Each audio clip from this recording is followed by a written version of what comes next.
Hello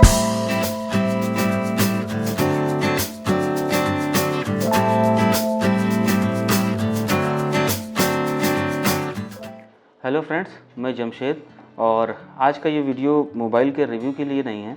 जैसा कि आपको पता है कि ये फ़ोटोग्राफ़ी ट्यूटोरियल चैनल है, तो यहाँ पर भी आपको आज डिस्कशन होगा मोबाइल फ़ोन फ़ोटोग्राफ़ी के बारे में। मोस्टली लोग क्वेश्चन ये करते हैं कि अगर उनके पास एक प्रोफेशनल या सेमी प्रोफेशनल DSLR नहीं है तो अच्छी इमेजेस वो कैसे क्लिक कर सकते हैं। हर किसी के पास आज स्मार्टफ़ोन है, बहुत सारे अच्छे फीचर्स होते हैं स्मार्टफ़ोन में और कुछ बेसिक गाइडलाइंस होती हैं, कुछ बेसिक टिप्स होती हैं, कुछ बेसिक रूल्स होते हैं फ़ोटोग्राफ़ी के। अगर सेम रूल्स आप इम्प्लीमेंट करते हो मोबाइल फ़ोन के साथ में तो भी आप अच्छी इमेजेस कैप्चर कर सकते हो। तो कुछ ऐसे जनरल रूल्स हैं जिनके बारे में आज मैं डिस्कशन करूँगा। उनमें से कुछ एक पॉइंट्स मैं बता देता हूँ आपको। एक है लाइटिंग, दूसरा है आई लेवल कॉन्टैक्ट, तीसरा है कंपोजिशन, बैकग्राउंड और फोरग्राउंड के बारे में इंफॉर्मेशन, मोबाइल फ़ोन के माइक्रो मोड के बारे में थोड़ा सा डिस्कशन होगा, डेप्थ ऑफ फील्ड क्या होती है, कैसे क्रिएट कर सकते हैं या उसके बारे में कैसे अंडरस्टैंडिंग अच्छी हो सकती है। लो एंगल शॉट्स होंगे, हाई एंगल शॉट्स के बारे में थोड़ा सा डिस्क्रिप्शन होगा। वीडियो के एंड में आपको थोड़ी सी सैम्पल इमेजेस भी दिखाई जाएंगी इन सारे पॉइंट से रिलेटेड। अंत में इन सारे की फिर समरी आपसे शेयर की जाएगी और सारे के सारे पॉइंट्स रिपीट किए जाएंगे, आपको बताया जाएगा ताकि आपकी फ़ोटोग्राफी स्किल्स इम्प्रूव हो सकें। तो जो पहला पॉइंट होता है मोबाइल फ़ोन की फ़ोटोग्राफी के साथ में, वो कुछ बेसिक हैं, जैसा कि एक लाइटिंग। कभी भी आप फ़ोटोज़ क्लिक करना चाहें मोबाइल फ़ोन से तो सबसे पहले लाइटिंग की अंडरस्टैंडिंग बहुत ज़रूरी है कि लाइट की डायरेक्शन क्या है, आपका सब्जेक्ट कहीं ओवर एक्सपोज या अंडर एक्सपोज तो नहीं हो रहा है। तो सबसे पहले आप लाइट सोर्स देखें कि किस तरफ से डायरेक्शनल लाइट आ रही है। कोशिश हमेशा यही करें कि लाइट हमेशा ही आपके सब्जेक्ट को फेस करती हुई होनी चाहिए ताकि आपका शॉट डार्क ना हो, और लाइट सोर्स के इतना पास भी नहीं होना चाहिए कि आपका सब्जेक्ट ओवर एक्सपोज हो जाए। तो लाइटिंग बहुत इंपॉर्टेंट है किसी भी फोटोग्राफी में। तो सेम रूल इंप्लीमेंट होता है मोबाइल फोटोग्राफी के साथ में भी। तो किसी भी कॉरिडोर में, किसी भी रूम के अंदर अगर आप शॉट्स ले रहे हो तो कोशिश ये करिए कि आपका सब्जेक्ट जो प्लेस हो वो विंडो को फेस करता हुआ प्लेस हो और आप विंडो के लेफ़्ट, राइट या थोड़ा सा एडजस्ट करते हुए कहीं रूम बनाकर आप खड़े हों और उसके अपोजिट आप शूट करें। यानी कि विंडो अगर इस साइड है तो सब्जेक्ट को आप यहाँ प्लेस करें और आप भी इस तरफ से ही शूट करें। उससे होगा ये कि आपकी जो लाइट सोर्स है, इस टाइम पे नेचुरल लाइट होगा, उस टाइम पे नेचुरल लाइट सोर्स जो विंडो से आ रही होगी वो आपके सब्जेक्ट को हिट करेगी, जिससे कि सब्जेक्ट आपका प्रॉपरली एक्सपोज हो रहा होगा। तो आपको एक्सपोजिंग की कोई प्रॉब्लम नहीं आएगी और एक्सपोजर का कोई इशू नहीं होगा। तो लाइटिंग बहुत इंपॉर्टेंट है। हाँ, कुछ ड्रामेटिक शॉट आप लेना चाहते हो तो वो लाइट के अगेंस्ट भी खड़ा करके आप शूट कर सकते हैं कि अगर सन फेसिंग आप शूट कर रहे हैं, सब्जेक्ट को आप बीच में रख के इधर से शूट कर रहे हैं तो थोड़ा सा सब्जेक्ट आपका डार्क होगा, शील आउट इफेक्ट आएगा, डार्क इफेक्ट आएगा, वो भी इंप्रेसिव होता है। बट कुछ एक शॉट्स के लिए, हर एक शॉट्स के लिए वो पॉसिबल नहीं है और अट्रैक्टिव भी नहीं है। तो कोशिश यही करिए कि आप लाइटिंग की डायरेक्शन का ध्यान बहुत ज़्यादा रखें। और कभी भी आउटडोर में अगर आप शूट कर रहे हैं तो सन कभी भी आपके सब्जेक्ट को फेस नहीं करना चाहिए। सब्जेक्ट अगर इधर खड़ा है तो सूरज आपके उसके सब्जेक्ट के फेस पर नहीं पड़ना चाहिए। डायरेक्ट लाइट उसकी सब्जेक्ट के फेस से नहीं हिट होनी चाहिए। उस सिचुएशन में क्या होता है, फेस के कुछ एक पार्ट ओवर एक्सपोज हो जाते हैं जो कि आप पोस्ट प्रोसेसिंग में भी सही नहीं कर सकते, या फिर बहुत हार्ड शेडोज आती हैं जो भी फेस को बहुत ही कहीं ओवर एक्सपोज और कहीं अंडर एक्सपोज वाला इफेक्ट देंगी, तो वो भी अच्छा फ्लैट इफेक्ट नहीं आएगा लाइटिंग का। इसी वजह से लाइटिंग का ध्यान रखना बहुत ज़रूरी है। तो आउटडोर में अगर आप शूट कर रहे हैं तो कोशिश करिए कि कुछ ऐसा शेड आप ढूंढिए कि कोई वॉल हो गया, कोई परमानेंट शेड हो गया, कि बैकग्राउंड में कुछ चारों ही तरफ शेड आ रहा हो और आप लाइट से बिल्कुल अगेंस्ट डायरेक्शन में शूट कर रहे हो। कोई वॉल हो गई, उसकी शेड में आप शूट करें, आप भी शेड में रहें और आपका सब्जेक्ट भी शेड में रहे और बैकग्राउंड को भी आप शेड में ही रखें। परफेक्ट लाइटिंग कंडीशन वही होगी आपकी मोबाइल फ़ोन फोटोग्राफी के लिए। जनरल वे में तो आप किसी भी तरीके से शूट कर सकते हैं, बट अगर ये थोड़ा सा आप शेडो का ध्यान रखते हैं या लाइटिंग का ध्यान रखते हैं तो आपके शॉट्स डेफिनेटली इम्प्रूव होंगे ही होंगे। अगला मेन पॉइंट है आई लेवल का। मोबाइल फ़ोन से शूट करते टाइम जनरली लोग क्या करते हैं कि अगर कोई सब्जेक्ट छोटा है ऊपर से ही शूट कर लेते हैं, अपने हाइट से ही शूट कर लेते हैं, जो कि एक्सेप्टेबल नहीं है फोटोग्राफी टर्म में। ठीक है, कुछ एक शॉट्स आप शूट कर सकते हो, कुछ ड्रामेटिक इफेक्ट दिखाना चाहते हो, दैट्स फाइन, पर हर टाइम अगर आप यही एंगल यूज़ करेंगे तो ये कहीं से भी जस्टिफाइड नहीं है और कहीं से भी आपका रिजल्ट अच्छा नहीं होगा। एक दो शॉट्स के लिए ठीक है, तो आई लेवल बहुत इंपॉर्टेंट है। कभी भी आपका सब्जेक्ट अगर आपसे छोटा है तो आप उसके आई लेवल पर आपको जाना ही होगा। आपकी हाइट ज़्यादा है, उसकी कम है, तो आप बैठ जाइए, बैठ कर शॉट लीजिए और मोबाइल को हमेशा आई लेवल कॉन्टैक्ट पर रखिए और पूरा का पूरा फोकस इस बात पे कीजिए कि मोबाइल की हाइट आपके सब्जेक्ट के फेस से ऊपर नहीं होनी चाहिए या नीचे नहीं होनी चाहिए। अगर उसके फेस से नीचे होती है या अप एंगल हो जाता है, डाउन एंगल हो जाता है, तो फेस का पोस्चर ही पूरा का पूरा चेंज हो जाएगा। तो कोशिश हमेशा यही करिए कि बिल्कुल फ्लैट स्ट्रेट बिल्कुल रखिए और फेस के सामने रखकर आप शूट करें। हमेशा आई लेवल मेंटेन करना बहुत ज़रूरी है। एक दो बार आप शूट करके देखेंगे तो आपको डिफरेंसेस डेफिनेटली समझ में आने लगेगा, तब आपको रियलाइज़ होगा कि हाँ, ये कितना इंपॉर्टेंट है आई लेवल मेंटेन करना। अगला पॉइंट है कंपोजिशन का। कंपोजिशन में फोटोग्राफी टर्म में एक यूज़ किया जाता है टर्म लाइन ऑफ थर्ड या रूल ऑफ थर्ड। ये बहुत फेमस है, अगर आप सर्च करेंगे तो आपको यूट्यूब या गूगल पर भी मिल जाएगा। जनरली ये होता क्या है वो मैं आपको बता देता हूँ। मोबाइल फ़ोन्स में भी आपके कुछ ग्रिड लाइंस आ रही होती हैं, 2 लाइंस हॉरिजेंटल और 2 लाइंस वर्टिकल आ रही होती हैं। तो उन्हीं ग्रिड लाइंस को आप रूल ऑफ थर्ड के लिए यूज़ कर सकते हो। सेम कॉन्सेप्ट यूज़ होता है आपका कैमरे में भी, चाहे DSLR हो, चाहे पॉइंट एंड शूट हो और चाहे आपका मोबाइल हो। तो वो लाइंस लाइन ऑफ थर्ड को रिप्रेजेंट करती हैं कि जिससे आप अपना शॉट कंपोज कर सकते हो। ट्राई आपको हमेशा ये करना है कि आपका सब्जेक्ट कभी भी सेंटर में ना हो। अगर आप लैंडस्केप फॉर्मेट में आप मोबाइल से शूट कर रहे हैं तो हमेशा आपका टारगेट ये होना चाहिए कि आपका जो सब्जेक्ट है या तो वो सेंटर से लेफ़्ट साइड थोड़ा सा ऑफ सेंटर होना चाहिए, या तो लेफ़्ट साइड या तो राइट साइड होना चाहिए। अगर आप रूल ऑफ थर्ड के हिसाब से चलते हैं तो जहाँ पर भी हॉरिजेंटल लाइंस वर्टिकल लाइंस को क्रॉस कर रही होंगी, आप क्रॉसिंग एरिया को ऊपर वाले लेफ़्ट क्रॉसिंग एरिया या लेफ़्ट क्रॉसिंग एरिया पर आप उसका फेस रख सकते हैं। लेकिन उस सिचुएशन में आप पाएंगे कि आपका सब्जेक्ट कुछ ज़्यादा ही आउट हो रहा है आपके फ्रेम में, तो थोड़ा सा रूल ऑफ थर्ड को इग्नोर करिए, हल्का सा इग्नोर करिए, बट फिर भी आप सेंटर में सब्जेक्ट को मत रखिए। या तो left side of centre left या ऑफ सेंटर राइट में आप सब्जेक्ट को रखें। तो ये एक कंपोजिशन की टिप होगी जो कि बहुत ज़्यादा हेल्पफुल होगी अगर आप ट्राई करेंगे इसको तो। अदरवाइज़ अगर आप बिल्कुल स्ट्रेट फॉरवर्ड शॉट लेते हैं, बिल्कुल सेंटर अलाइनमेंट करके, तो उस टाइम पर काफ़ी फ्लैट शॉट आएगा और कोई भी ड्रामा उसमें मेंटेन नहीं होगा आपके शॉट में। तो कंपोजिशन बहुत मैटर करता है जब भी आप मोबाइल फ़ोटोग्राफी कर रहे होते हैं। इसको भी ट्राई करिए, रिजल्ट्स आपके इंप्रूव होंगे और परफॉर्मेंस आपकी अच्छी होगी। अगला है बैकग्राउंड और फोरग्राउंड के बारे में अंडरस्टैंडिंग। बैकग्राउंड क्या होगा और फोरग्राउंड क्या होगा, बेसिकली इस टर्म के बारे में समझ लेते हैं पहले। तो बैकग्राउंड जो भी चीज़ आपके सब्जेक्ट के पीछे है वो सारी की सारी बैकग्राउंड है, जो भी आपके सब्जेक्ट से आगे है वो सारा का सारा फोरग्राउंड है। आप अगर शूट कर रहे हैं, सब्जेक्ट आपका सामने खड़ा है, उसके बीच में अगर कोई चीज़ आ रही है तो वो आपका फोरग्राउंड कहलाएगा।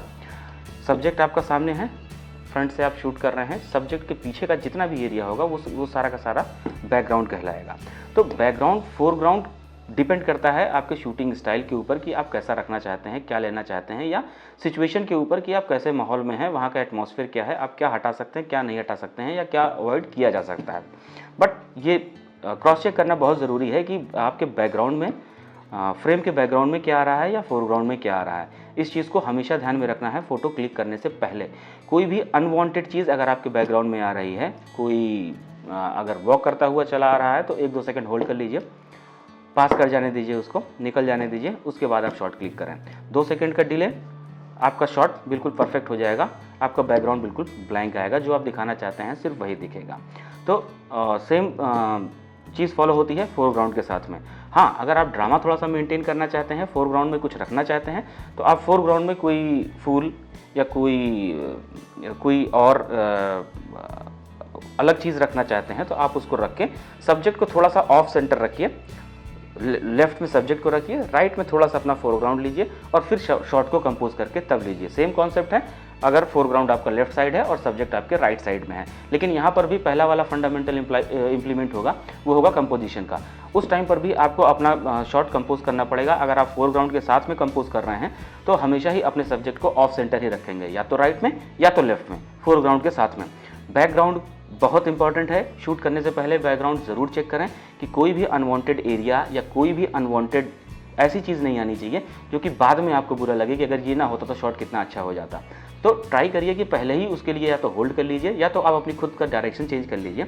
अगर आपका सब्जेक्ट इधर है, आप यहाँ से शूट कर रहे हैं और बैकग्राउंड में कुछ अनवांटेड एरिया दिख रहा है, तो आप अपना एंगल चेंज कर लीजिए थोड़ा सा।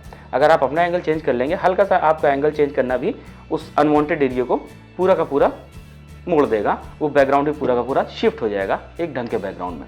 तो ये ट्राई करिए, काफ़ी अच्छा शॉट्स होंगे इससे और काफ़ी इम्प्लीमेंट अगर आप करते हैं इसको तो डेफिनेटली आपकी फ़ोटोग्राफी इम्प्रूव होगी। अगला है depth of field. Depth of field आप मैक्रो मोड अगर मोबाइल में आपके है, जनरली होता है, आजकल के स्मार्टफोन्स में सारी कंपनीज दे रही हैं मैक्रो मोड। ट्राई करिए, कुछ छोटे सब्जेक्ट अगर हैं, छोटे ऑब्जेक्ट हैं, छोटे सब्जेक्ट हैं, तो आप उनकी अगर फ़ोटो क्लिक करना चाहते हैं तो कोशिश करिए कि आप जितना नियरेस्ट जा सकें। तो अगला पॉइंट है depth of field. Depth of field के लिए आपको करना ये है, मतलब कैसे आप मेंटेन कर सकते हो, कुछ खास आप ऐसे मोबाइल के साथ में कर नहीं सकते डेप्थ ऑफ फील्ड के लिए। Depth of field basic term में जनरली लोग ये कहा जाता है कि बैकग्राउंड कितना सॉफ्ट होगा आपका और बैकग्राउंड से आपका सब्जेक्ट कितना अच्छी तरीके से पॉप आउट हो रहा है। ये डिपेंड करता है पूरा का पूरा आपके लेंस के एफ नंबर पर। अगर आजकल के आप मोबाइल्स पे देखेंगे कुछ स्मार्टफोन्स में, तो वो स्पेशली इस पर एम्फसाइज़ करते हैं कि इसमें जो लेंस लगा है उसका एफ नंबर क्या है। एफ 2.2 दे रहे हैं, 2.5 या 2.8 या 2.0 तक भी दे रहे हैं एफ नंबर। तो जनरली वो ये बताने की कोशिश कर रहे होते हैं कि जितना कम नंबर होगा एफ का, उतना सॉफ्ट बैकग्राउंड होगा मैक्रो मोड के टाइम पर, या उसका बैकग्राउंड ज़्यादा अच्छा, सॉफ्टनेस ज़्यादा अच्छी आएगी और आपका सब्जेक्ट ज़्यादा अच्छी तरीके से पॉप आउट हो रहा होगा। तो एफ़ नंबर का ये मतलब है।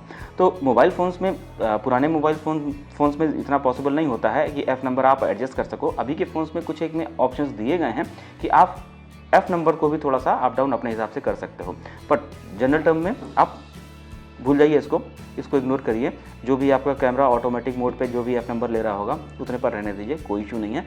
तो डेप्थ ऑफ फील्ड के लिए आप यही कर सकते हैं कि वही मिनिमम फोकसिंग डिस्टेंस मेंटेन करते हुए आपको शॉट लेना है, कंपोज करना है, लाइन ऑफ थर्ड भी यहाँ पर यूज़ करना है ताकि आपका शॉट परफेक्ट हो सके और बैकग्राउंड से पॉप अप हो सके आपका सब्जेक्ट। तो उसके लिए आपको करना यही है कि सब्जेक्ट शूट करने के लिए मिनिमम फोकसिंग एरिया के पास जाइए। आप देख लीजिए कि फोकस आपका कैमरा कर रहा है कि नहीं कर रहा है। अगर फोकस कर रहा है तो वहाँ पर नेक्स्ट स्टेप होगा आपका कंपोजिशन का। कंपोजिशन के लिए आप रूल ऑफ थर्ड यूज़ कर सकते हैं या थोड़ा सा नेगेटिव स्पेसिंग दे दीजिए लेफ्ट या राइट में। कुल मिला के बैकग्राउंड दिखना चाहिए। अगर बैकग्राउंड नहीं दिखेगा तो फिर सॉफ्ट नहीं होगा। अगर आप पूरा का पूरा एरिया अपने सब्जेक्ट से ही भर देते हैं तो उसमें बैकग्राउंड कहीं पर भी दिख नहीं रहा होगा। बैकग्राउंड अगर नहीं दिख रहा होगा तो डेप्थ ऑफ फील्ड का कोई खास वैल्यू रह नहीं जाती उस शॉट में। तो कोशिश ये करिए कि आप जो भी शॉट आप क्लिक कर रहे हैं उसमें आपका सब्जेक्ट भी आ रहा है और थोड़ा सा पार्ट उसका बैकग्राउंड का भी दिख रहा है, तो शॉट थोड़ा सा और अट्रैक्टिव और इम्प्रेसिव होगा। उसके लिए आप रूल ऑफ थर्ड यूज़ कर सकते हैं। अगर आप रूल ऑफ थर्ड यूज़ करके थोड़ा सा अलाइनमेंट अपने सब्जेक्ट का लेफ्ट में, सेंटर से थोड़ा सा लेफ्ट या सेंटर से थोड़ा सा राइट में रखेंगे तो कंपोजिशन काफ़ी अच्छा होगा और बैकग्राउंड भी आपका आपकी फ़ोटो में नज़र आएगा जो कि सॉफ्ट होगा अगर आप मिनिमम फोकसिंग डिस्टेंस एरिया के पास जाते हैं और शॉट को कंपोज करके क्लिक करते हैं। तो अगर आप शॉट क्लिक कर रहे हैं और आपका बैकग्राउंड जो है वो सॉफ्ट नहीं हो रहा है तो एक चीज़ आप ध्यान रखिएगा कि अगर आपका सब्जेक्ट यहाँ पर है, मोबाइल यहाँ पर है और आप इस एंगल से शूट कर रहे हैं तो ऑब्वियस सी बात है, अगर आप यहाँ से शूट कर रहे हैं इस एंगल से तो आपका सब्जेक्ट ये है और उसका बैकग्राउंड यहीं से शुरू हो जा रहा है। तो उस सिचुएशन में बैकग्राउंड से आपके सब्जेक्ट की डिस्टेंस ज़्यादा नहीं है। बैकग्राउंड सॉफ्ट करने के लिए ये कैलकुलेशन बहुत ज़रूरी है कि बैकग्राउंड से आपके सब्जेक्ट की डिस्टेंस जितनी ज़्यादा होगी बैकग्राउंड उतना ज़्यादा सॉफ्ट होगा। एफ नंबर डिफरेंट सीन है, डिफरेंट सिनेरियो है, डिफरेंट चीज़ है, बट अगर आपका बैकग्राउंड आपके सब्जेक्ट के बिल्कुल पास में है तो वो सॉफ्ट नहीं होगा।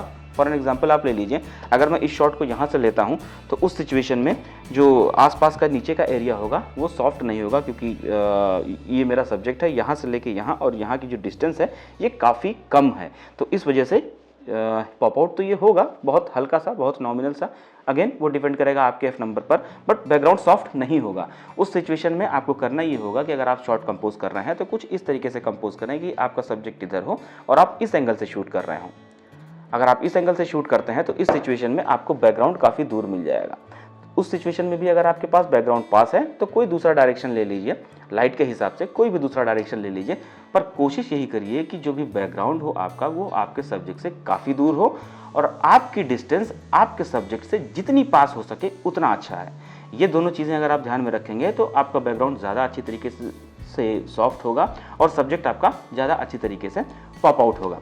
अगले पॉइंट्स हैं लो एंगल शॉट्स और हाई एंगल शॉट्स होंगे इसमें। तो कभी कभी आप ये भी ट्राई कर सकते हैं मोबाइल फ़ोन्स के साथ में, अगर आप कोई नेचुरल शॉट ले रहे हैं या किसी मॉन्यूमेंट का शॉट ले रहे हैं तो उस टाइम पे ट्राई करिए कि थोड़ा सा लो एंगल शॉट भी आप एक दो बार ज़रूर ट्राई करें। उस सिचुएशन में भी आपका फिर से अगेन फोरग्राउंड का रोल आ जाएगा। अगर कोई मॉन्यूमेंट है आपके सामने, आप लो एंगल शॉट ले रहे हो तो उस टाइम पे भी आपके सामने थोड़ा सा फोरग्राउंड आएगा, जो कि ट्राई करिए हल्का सा टिल्ट कर देंगे ऊपर से नीचे की तरफ। आपका सब्जेक्ट मेन सब्जेक्ट नहीं कटना चाहिए, वो ध्यान में रखिएगा फ्रेमिंग में, वो उतने रखिए, पर थोड़ा सा फोरग्राउंड का एरिया ले लीजिए, पास का एरिया ले लीजिए। उससे होगा ये कि पास का जो आपका फोरग्राउंड का एरिया होगा वो सॉफ्ट हो जाएगा और पीछे का जो आपका मेन सब्जेक्ट होगा, मेन मॉन्यूमेंट इनकेस आप दिखाना चाहते हैं फोटो में, तो वो शार्प होगा। तो थोड़ा सा डेप्थ ऑफ फील्ड इससे भी मेंटेन होगी और शॉट काफ़ी इंप्रेसिव आएगा। तो लो एंगल शॉट्स भी आप ज़रूर ट्राई करें। सेम है हाई एंगल शॉट्स अब ज़्यादा पॉसिबल नहीं होता है मोबाइल्स के साथ में, पर ठीक है, डांसिंग फ्लोर पर आप हो या फ्रेंड्स वगैरह के साथ में हो तो आप एक दो हाई एंगल शॉट्स ले सकते हो। मोस्टली आजकल लोग हाई एंगल शॉट्स ही ले रहे होते हैं सेल्फी के टाइम पे। ये वाला शॉट, ये हाई एंगल शॉट होता है, तो आजकल हर कोई ले रहा होता है इसको, वो भी आप ट्राई कर सकते हो एक दो। अगर आप 4-5 लोगों का ग्रुप है या सर्कल में ग्रुप है तो थोड़ा ऊपर से शूट करने की कोशिश करें ताकि हर कोई उसमें प्रॉपरली कैप्चर हो जाए आपके फ्रेम के अंदर। तो ये सारे कुछ बेसिक टिप्स थी या बेसिक रूल्स हैं, अगर आप इनको ध्यान में रखते हैं तो डेफिनेटली आपकी फ़ोटोग्राफी स्किल्स इम्प्रूव होंगे ही होंगी। और ज़रूरी नहीं है कि आप सारी के सारे टिप्स और ट्रिक्स या सारे के सारे बेसिक्स को एक साथ इंप्लीमेंट कर दें एक फ़ोटो पे, जो कि पॉसिबल नहीं है, नहीं कर पाओगे। तो कोशिश ये करें कि जब आप फर्स्ट टाइम शूट कर रहे हों, ट्राई करते हैं अच्छे शूट करने के लिए, तो सिर्फ एक कंडीशन को आप ध्यान में रखें कि हाँ, लाइटिंग का आपको ध्यान में रखना है। आप लाइटिंग को ध्यान में रखिए, नेक्स्ट टाइम शूट करें लाइटिंग और आई लेवल को भी ध्यान में रखें, थर्ड टाइम शूट करें आप तो लाइटिंग, आई लेवल और कंपोजिशन को ध्यान में रखें। इस तरीके से एक एक चीज़ें अपनी लिस्ट में बढ़ाते जाएँ और जैसे जैसे आगे शूट करते जाएं एक एक चीज़ों को फॉलो करते जाएं। उससे होगा ये कि जैसे जैसे आप प्रैक्टिस करते जाएंगे पीछे की चीज़ें भी आपको रिपीट होती रहेंगी और सारी चीज़ें फ्लो में आ जाएंगी और सारी चीज़ें आपको ध्यान रहेंगी। तो ये सारी बेसिक टिप्स हैं, अगर आप इनको फॉलो करते हैं तो डेफिनेटली आपकी फ़ोटोग्राफी इम्प्रूव होनी ही होनी है। इस वीडियो के लास्ट में अभी कुछ सैम्पल्स आपसे शेयर किए जाएंगे जो कि मोबाइल फ़ोन से ही लिए गए हैं और इन सारी पॉइंट्स को डिस्क्राइब कर रहे होंगे वो सारे के सारे एग्जाम्पल्स। और इसको देखने के बाद अगर आपको वीडियो अच्छी लगी हो तो प्लीज़ लाइक करें वीडियो को और सब्सक्राइब करना ना भूलें। और इसके बाद भी अगर आपके पास कोई मोबाइल फ़ोन फोटोग्राफी से रिलेटेड कोई क्वेश्चन, कोई कमेंट या कोई क्वेरी हो तो प्लीज़ नीचे कमेंट बॉक्स में आप उसको एक बार टाइप करें। अगर हमारे लिए पॉसिबल होगा कि आपकी कोई क्वेरी या कोई क्वेश्चन है जिसको हम वीडियो के थ्रू आपको एक्सप्लेन कर सकें तो हो सकता है कि नेक्स्ट वीडियो आपके क्वेश्चन से रिलेटेड ही हो। So please subscribe this channel and keep watching. Thank you so much.